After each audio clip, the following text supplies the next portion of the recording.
Hey everyone, welcome back to another lesson here on the channel. Today we're going to be talking about how to find your next Amazon FBA product in days, not months. Okay, one of the problems that I see most is people saying, I've been looking for an Amazon product for 8 months. That's just way too long. It should not take you more than max a couple of weeks. Max. Right? We're gonna try and get that down to days. I think that's definitely possible. It's usually how long it takes me. I'm gonna try and see if I could transfer that over to you in this video. If that sounds like something you'd be interested in watching, be sure to stick around to the end. Be sure to like and subscribe if you haven't already. Without further ado, let's move right over into it. So we're here on my computer, and this is just a market that I have pulled up. Might not be a good one, might be a good one. But I wanted to get right into today's lesson and tell you what you're probably doing wrong or what other people are doing wrong that you can learn from, and what I've done wrong in the past. So the first piece of advice that I'm going to give you is I want to tell you to say no quickly, right? Say no quickly. So don't be this person that dabbles in markets. It's like, it might work if I could figure out how to do it. It's just like, you should know almost instantly based on criteria that I have all over my channel. And just go watch some of my product research videos after this one. You'll know exactly what I'm talking about when I'm looking for a product. I don't want to go into super deep depth right now about the criteria I'm looking for, because this is more about streamlining the process of finding those products.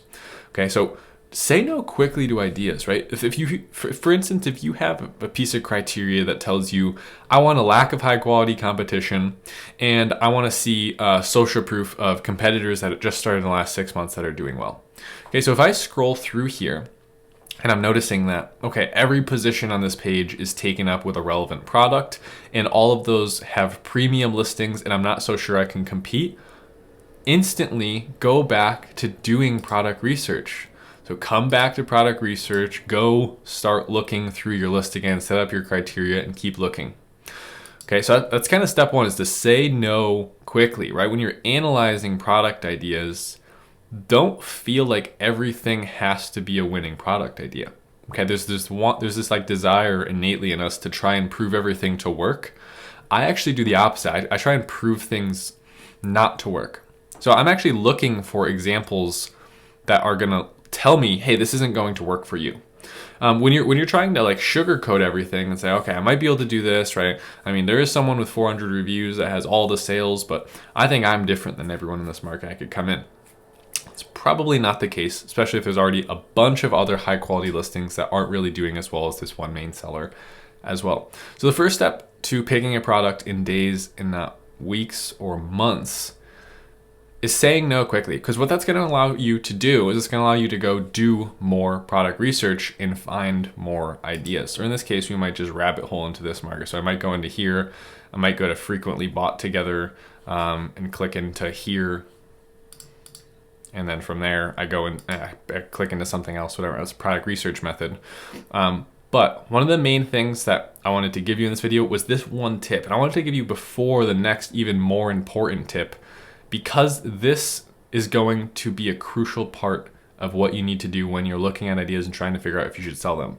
This is the point where people sabotage themselves because they get all the way through, they buy the product research software, they do the product research, they have a list of ideas, they start analyzing, and it takes them weeks to say no to something. Show yourself something and come to a conclusion about it based on the data that it exists. I'm not saying rush through everything and say no to everything, because I know there's going to be people who take this advice in that way. It's the opposite of what I'm saying. Analyze the data that exists. If it proves to you through the first couple of minutes of looking and going through the criteria that we've laid out that it's not going to work, then move on quickly.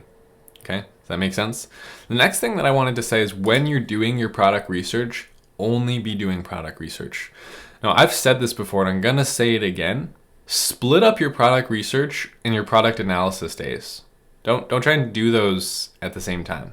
Okay, so if you're working on your Amazon business and you right now are the person that doesn't have a product but wants to have a product, follow the steps that I'm about to give you, and I know that you will be able to come up with an idea that will work for you. What we're gonna do is we're gonna simulate that I had filled this out and there was products below it. I don't actually want to do that. So say that I filled out my criteria here, okay? We put in our monthly revenue, our price, our reviews. Again, if you're new here, I have tons of videos doing all of this. Just go watch them after this one. But say you already know kind of how to fill this out, okay? The list pops up under here. What I want you to do is I want you to find 20 to 50 product ideas, okay? Go find a big list of product ideas. Call it 100, right? Really set yourself a high goal and a high standard. Go through every single option that it gives you down here once it generates after you fill this out. Hundreds of different products. Look at all of them, but don't analyze them, okay? This is not analysis day. Just make the list. And quite literally, you're gonna put them in my list, right? You're gonna select them, boom, add it to my list. You could add keywords and you could add products to your list. Once you do that, go take a break, all right? You've probably been working on your computer a long time. Do not work anymore. Okay, come back tomorrow. And again, sometimes taking bigger breaks like that is actually better than just being busy. Okay, being busy is not the same as being efficient, right? There could be someone that's being busy for 4 weeks. I guess that's a month. And go, click on your email, click on Alibaba, click on product research, and analyzing this one, going back to product research, going back to a different software. And then there's one guy who just does this one task, waits 1 day, does the other task, check, finds product, moves on to sourcing. Okay, so day 3, this person is sourcing in group A that is not focused on everything and is focused on one specific task at a time. And group B, the person who is scatterbrained and doing all these things at once, that's not really a personality type.